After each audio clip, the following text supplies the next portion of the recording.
When our father disowned us, I couldn't believe what I was hearing. It wasn't until much later that his words began to sink in, that I began to feel the weight of what it meant.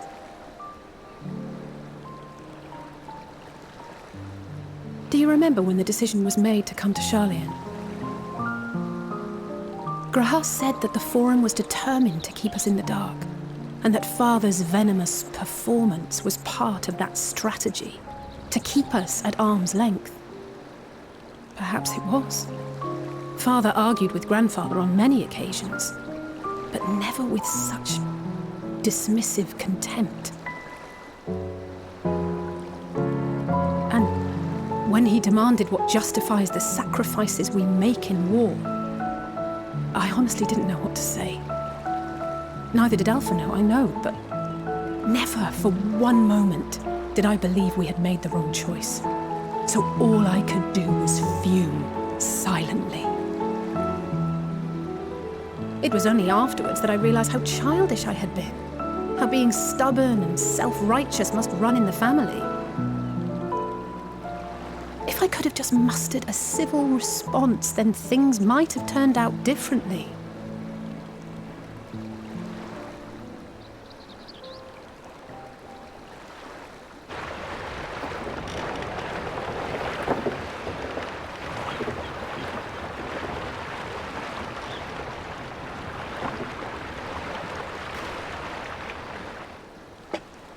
They must be ferrying goods to Labyrinthos.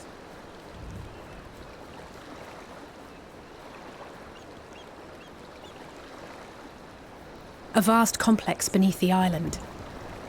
Charlian is famous for archiving knowledge from around the world. Well, that knowledge is not preserved exclusively in dusty tomes and desiccated samples. Our living library, comprised of all manner of flora and fauna, is housed and studied within that underground facility. Still, that did seem to be an unusually large shipment. When I lived here, it was rare to even see such cargo transported by boat.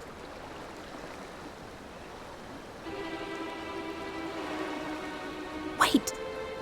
Didn't you hear something in the last stand about the gleaners coming and going more than usual? Well, I think they're the ones we saw manning those boats. And gleaners answer to the Forum. If the appearance of the Telophoroi prompted this sudden burst of activity, then Labyrinthos may hold a clue as to what the Forum is planning.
Deep beneath the scholar's city shines a false sun within a fabricated sky.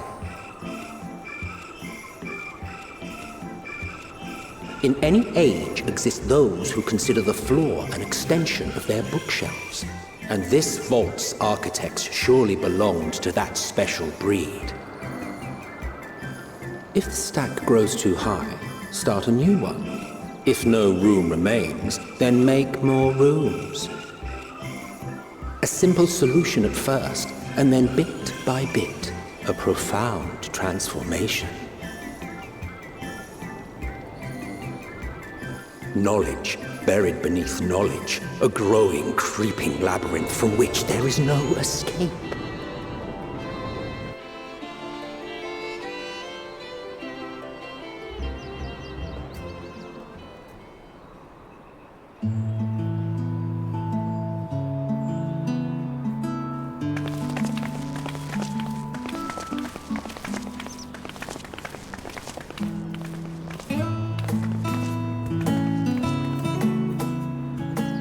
Not what you expected. I must admit, the artifice is very convincing. But I assure you that we are beneath Sharlayan itself. The breeze you feel, the flowing waters you hear, all created by the hand of man. The island is volcanic, you see, and once upon a time this great hollow must have been a reservoir for magma. It was discovered some 400 years ago, at which point it was repurposed as a storage facility for scrolls and samples and such. Renovations have continued, with nigh on no interruption to this day, with the lower levels still undergoing expansion. Aren't those people gleaners?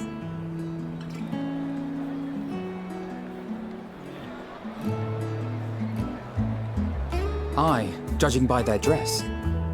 They are said to work alone as a rule, but 'twould seem that rule is being enthusiastically broken today. It may be as you suspected, that they are engaged in a task apart from the norm.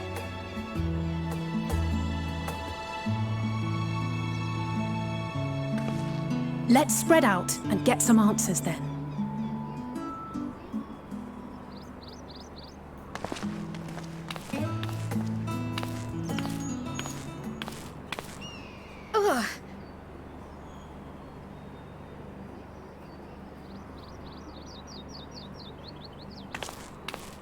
Did you call to me just now?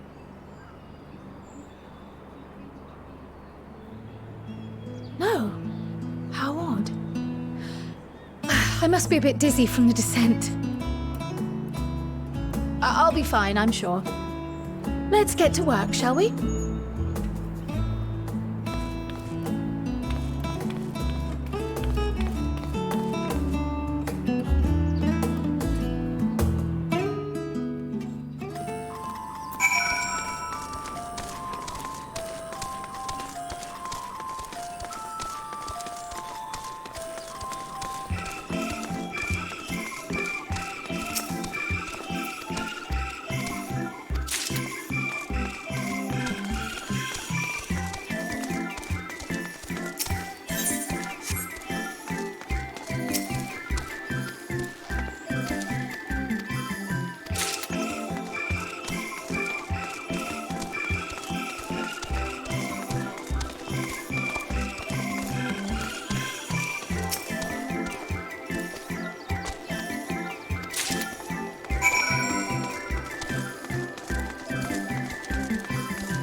first shot.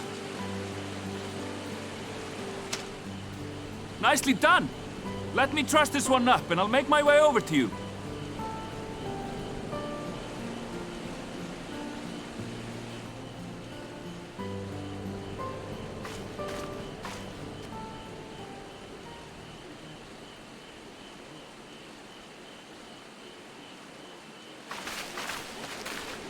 There you are. Any new revelations?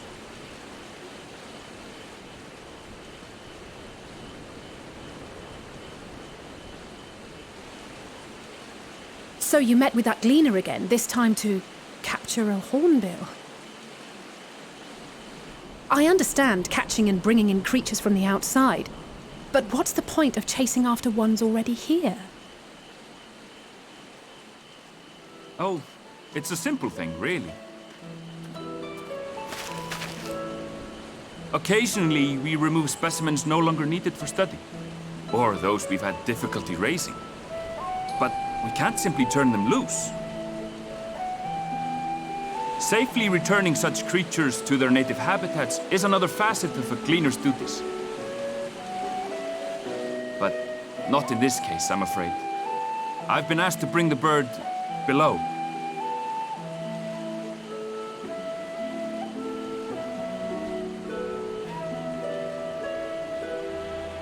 The restricted section in the lower levels of Labyrinthos. Open only to a select few researchers handpicked by the Forum. The projects down there are the subject of rumor and hearsay. Forbidden magics. Advanced technologies that can never be allowed to fall into outside hands. Even Archons are not privy to the truth. Those who are, the researchers involved in this secretive work, are not permitted to walk freely in the city, and are instead required to live in isolated quarters. What could a facility subject to such strict security protocols possibly need with a hornbill? An experiment? Possibly. I wasn't afforded an explanation. But judging by the requisition list given to me and my colleagues, I doubt it's for any kind of advanced research. I'd be more inclined to believe we were making preparations to migrate to the south. Mericidia or thereabouts. What? Why would you say that? Much of the flora and fauna we were asked to procure could serve as reliable sources of sustenance. They're comparatively hardy species, too, able to endure harsh climates. And among them are specimens known to be effective in improving soil quality and purifying water. When you put it that way, migration does sound like a reasonable assumption. That's all it is, though. An assumption. Through our tasks, we gleaners glimpse only bits and pieces of the Forum's plans. Our prime concern is that our requisitions, be they living or otherwise, are properly preserved for the knowledge of future generations. Now, I really must be going. I regret that I cannot reward you as you deserve.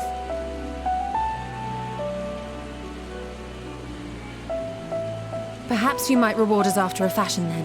It is imperative that we reach the lower levels.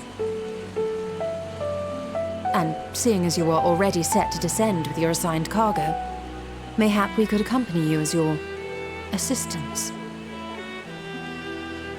I'm afraid that won't be possible. Once the animals have been prepared for transport, we send them down separately via the lift. I will, of course, follow after to make my report, but I can hardly pass you off as porters when there's nothing left to carry.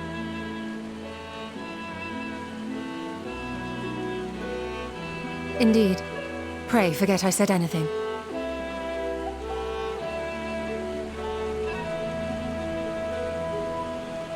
How do you feel about climbing? If you've strength and the courage to brave it, then there is another way down. This path leads to the 33rd facet, a mine shaft excavated during one of our expansions of Labyrinthos. While I cannot guarantee that the passage is safe to traverse, it should provide access to the medial circuit below. I never even knew such a place existed. Thank you. This is the perfect solution. You're quite welcome. But consider yourselves warned. If the going proves too treacherous, you do well to turn back. I bid you good day.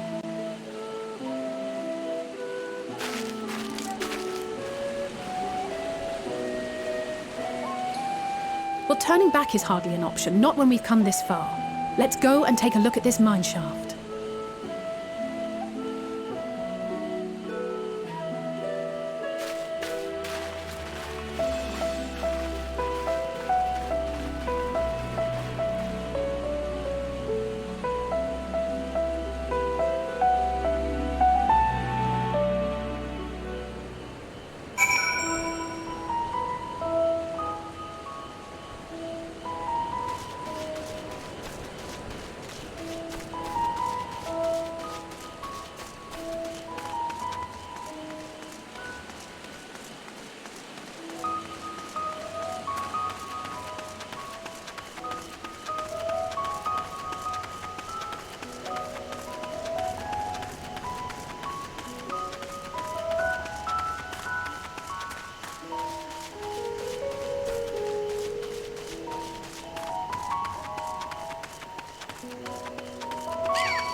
Hard to look away, isn't it?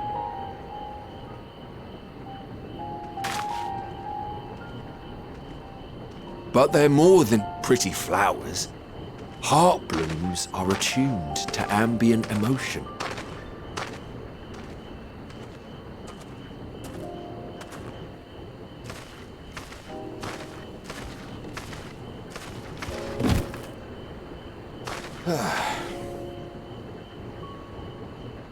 You don't seem convinced, but believe me, it's true.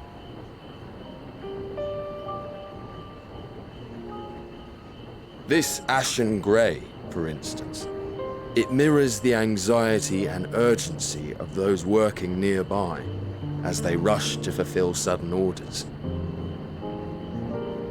Intense feelings like those spur the petals to change colour. Bright glowing hues in the presence of joy, dark subdued shades for frustration or despair. Yet even with the collected wisdom of Charlian at our disposal, we've yet to identify the underlying principle of this empathic effect.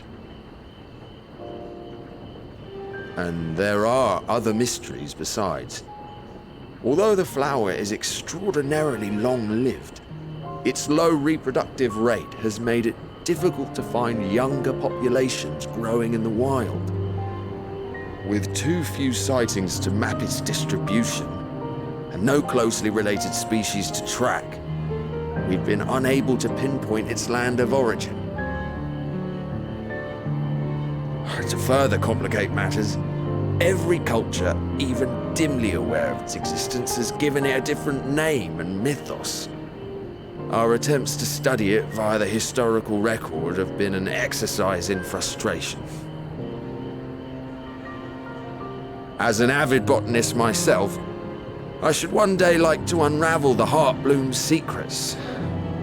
But I'm afraid other duties must take precedence. I will leave you to your thoughts.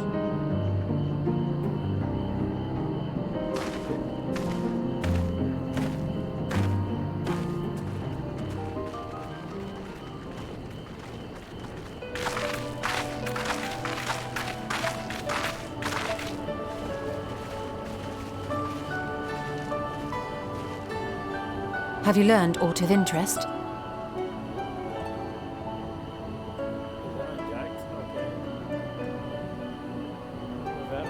A flower that reacts to one's feelings. Strange. I must say, I have never heard of such a thing.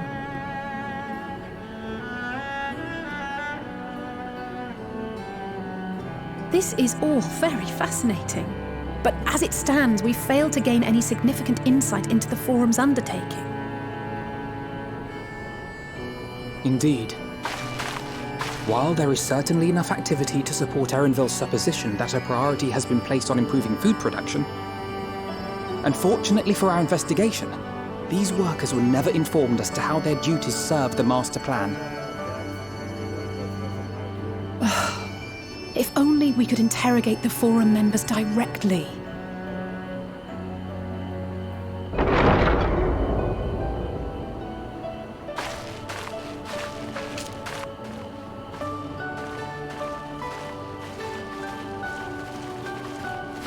Isn't that the entrance to the Archaeum?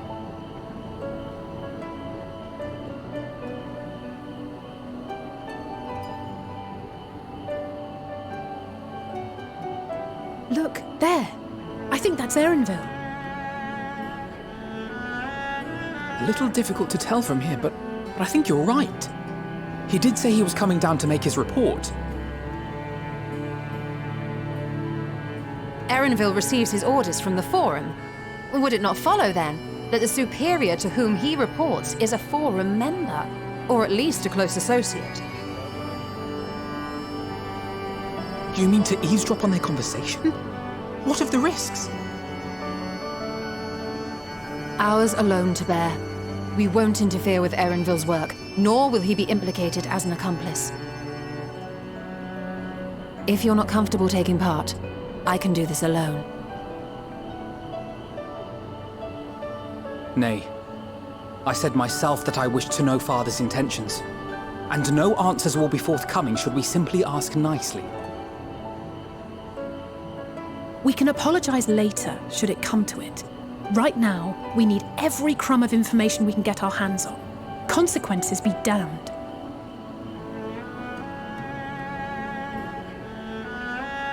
It might be best if you came along as well. In fact, we should all...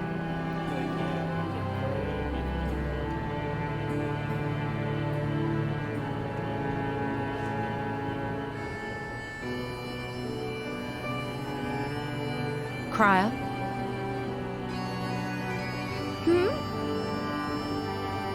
Oh, yes.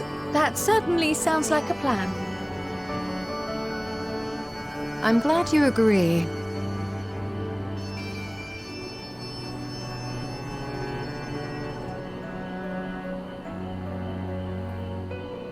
Quickly! Erenville is on the move. We need to get closer before we lose him.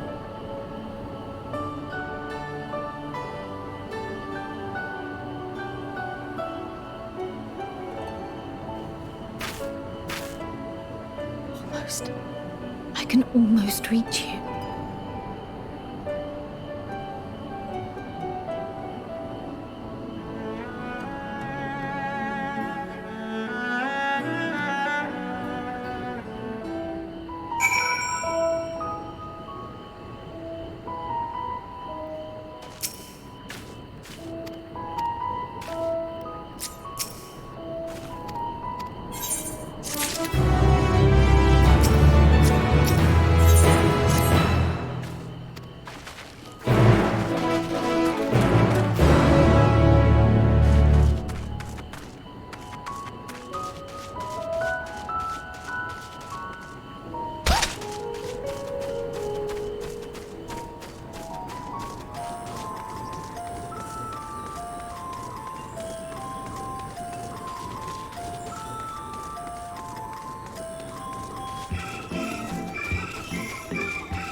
I trust you will find your compensation to be more than satisfactory.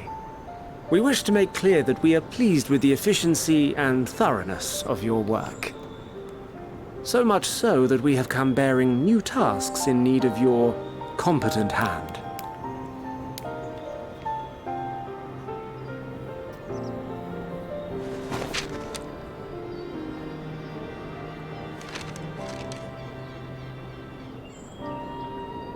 Another lengthy list. If I may speak frankly, the Gleaners have been pushed to the point of collapse by your unending demands. We are not familiars to be exploited. We are Charlean scholars, and we deserve an explanation for this unseemly treatment. What warrants such urgency?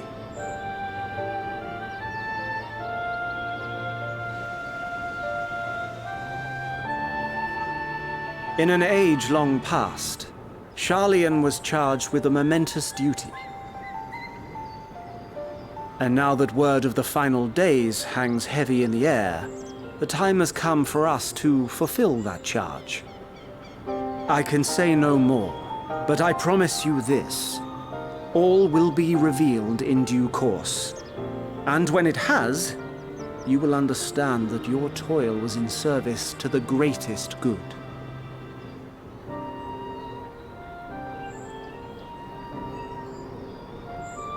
Then I will do your bidding. For now. But unless you wish the Gleaners to rise up in protest, I advise you to offer tangible improvements for our working conditions. Your promised revelation does nothing to address present circumstances. A fair point. Your concerns will be conveyed to the Forum.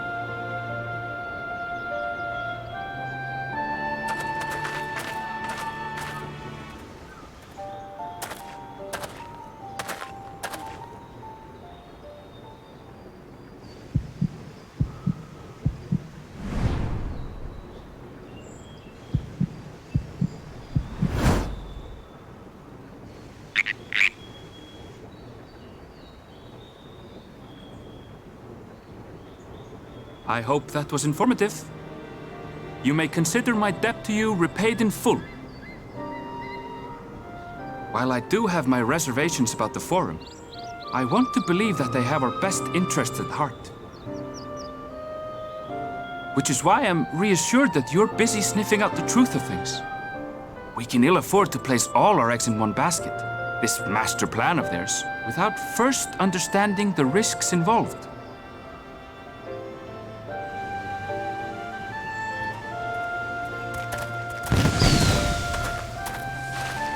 Wait!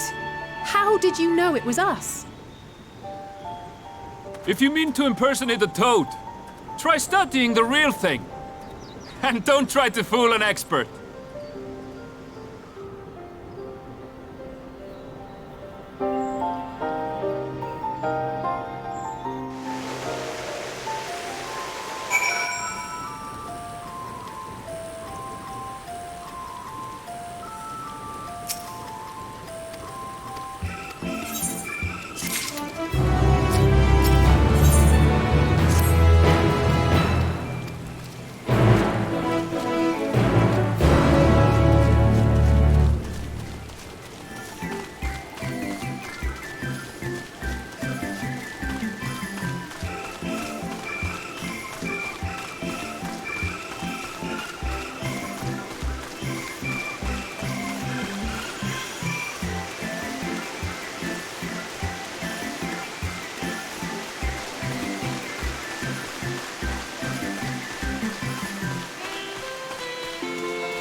for you.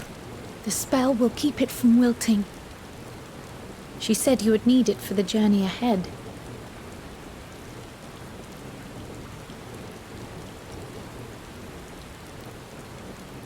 Will you speak with her now?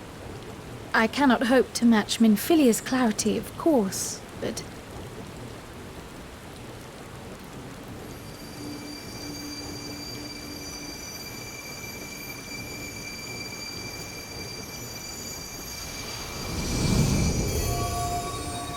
Thank you.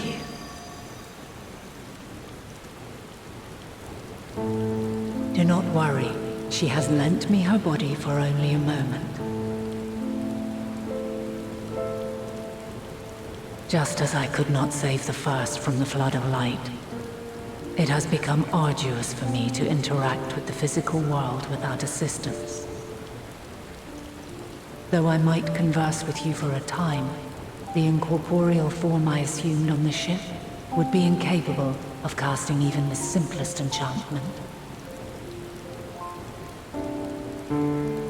It is in the depths of the ethereal sea, the place to which all life returns, where my influence is greatest. After Minfilia's sacrifice on the first, it was to the sea, here in the source, where I ferried her soul. I wished that gentle spirit to find rest in the world she loved so well. Her, and another who may yet have a part to play, though that will depend on you. Take the flower, walk free, for you are free to go where you wish, to believe what you will.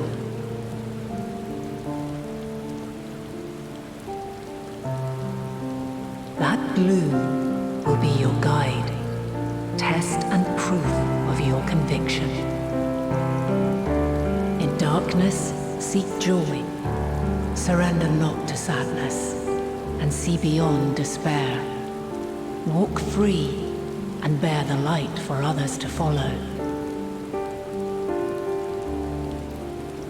Together, raise it aloft and let it shine, till the end, blinding and radiant.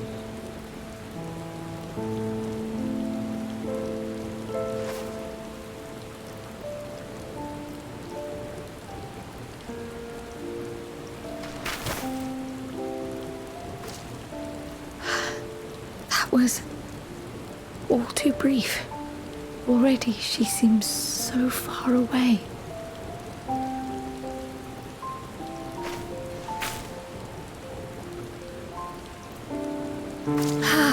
My apologies if I startled you. Ever since we began our descent into Labyrinthos, I had sensed another's will, straining to reach out. Even with my particular talents, though, I was unable to make a connection at first, so weak and tenuous it was. Once I took hold of that wispy thread. Imagine my surprise to discover it was Heidelin herself. Needless to say, it seemed wise to learn what we could before letting go.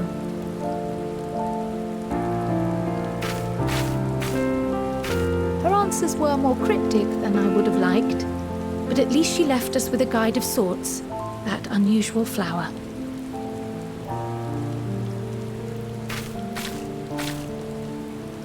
Yes, we are definitely making progress.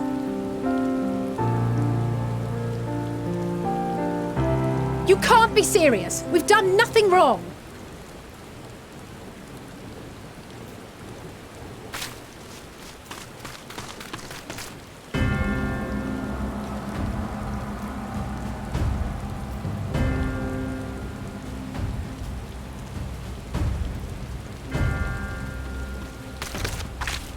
Master Fortuno, what business has the Forum with us? Obstruction and suppression, apparently.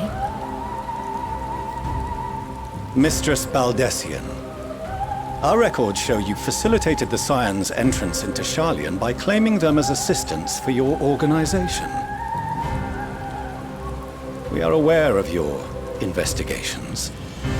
After alerting the major institutions to the presence of potential troublemakers, we received word from an Archean custodian. A group operating under the auspices of the students, skulking about Labyrinthos and engaging in clandestine behavior. Clandestine? We may not have entered Charlian as scions, but we did naught to conceal our identities. Our only purpose in this city is to seek the truth. I can think of no reason why our actions should warrant the Forum's intervention. 'Tis not our way to discourage the pursuit of knowledge, but the timing of such pursuits must be considered, not to mention their potential impact. With the world in chaos, we, the true caretakers of wisdom, have committed ourselves to an undertaking that demands the utmost discretion. And we will not risk its success by turning a blind eye to disruptive foreign elements in our midst.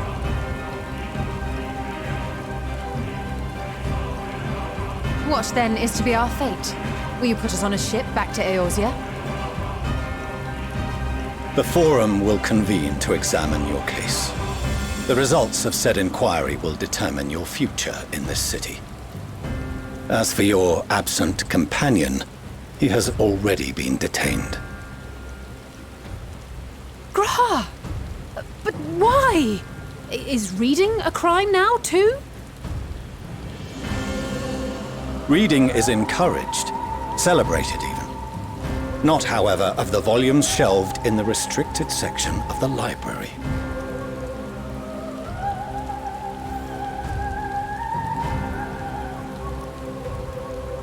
Refusing to comply will only make matters worse. Let us instead treat this as an opportunity to open a dialogue with the Forum.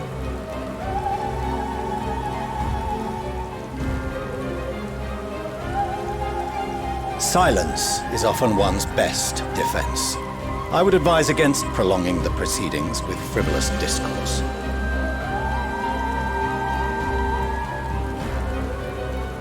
But enough. This is not the place for debate. The rostra await.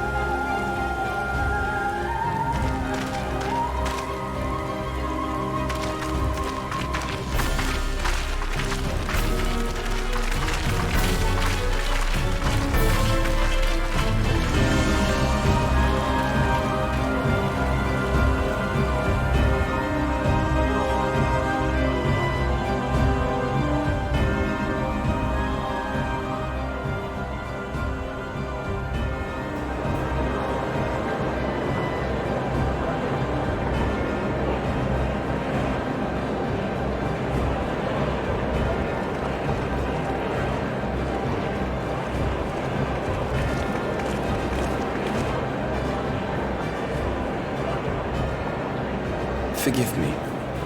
I was careless. We would have been detained regardless. This way, at least, we managed to stay together. I trust your time within the Forbidden Archives was well spent.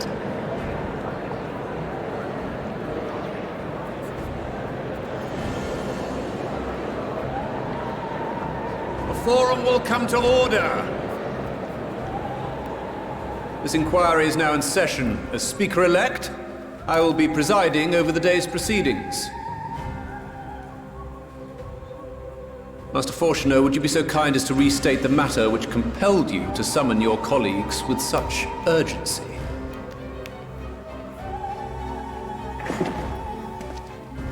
As you are all aware, we recently denied Eorzea's request for Charlian assistance. Since then, certain individuals dissatisfied with our decision have taken it upon themselves to interfere with our work. They entered our nation masquerading as associates of the students of Baldessian. But these malcontents are better known as the Scions of the Seventh Dawn. These militants wield influence with both the Eorzean and Eastern alliances. and are inextricably involved with the crises presently afflicting the world at large. Loose in our city, these warmongers sought to meddle with and expose matters of state secret. What are they, if not a dire threat to be expelled?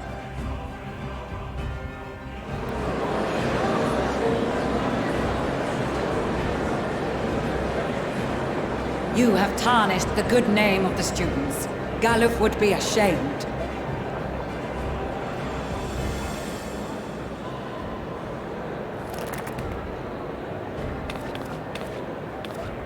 Galuf Baldessian was never one to forsake his fellow man.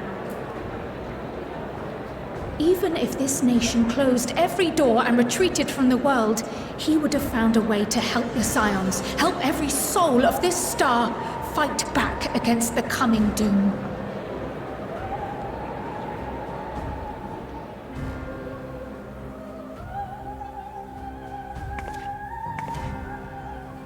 A terrible enemy stands poised to lay waste to all we hold dear. In the face of such madness, Eorzea reached out to Sharlayan, a respected ally, in the hopes of forming a united front. Was your curt dismissal truly the best you could offer? Or are you so preoccupied with your momentous duty of an age-long past that even the end of the world is unworthy of your attention?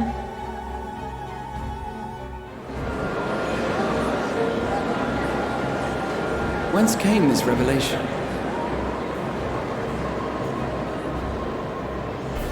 From the mouth of a Forum member within fortuitous earshot.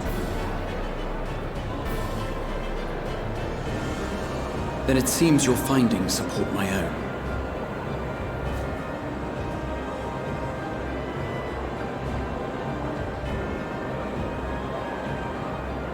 The reason I visited the restricted shelves was to study records of the Forum's policy-making process, to better understand the historical trends underlying their most major decisions. At first glance, the positions of neutrality in war and the accumulation of knowledge above all else appear constant and consistent, the unchanging pillars of Sharlayan society. And once upon a time, I might have left it at that. These days, however, I am more attuned to the subtleties of governance, and so I noticed something odd.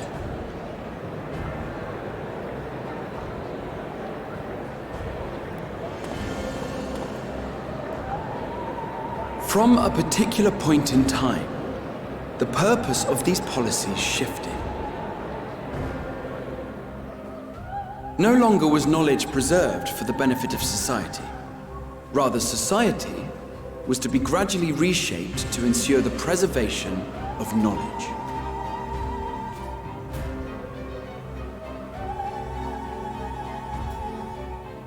The most conspicuous and telling change was the one which befell Labyrinthos.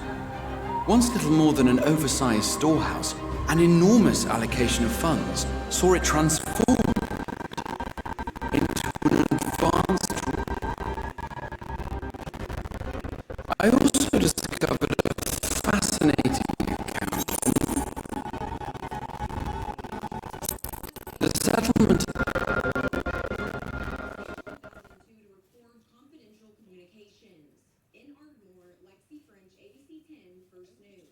Bad news for home buyers. Interest rates have still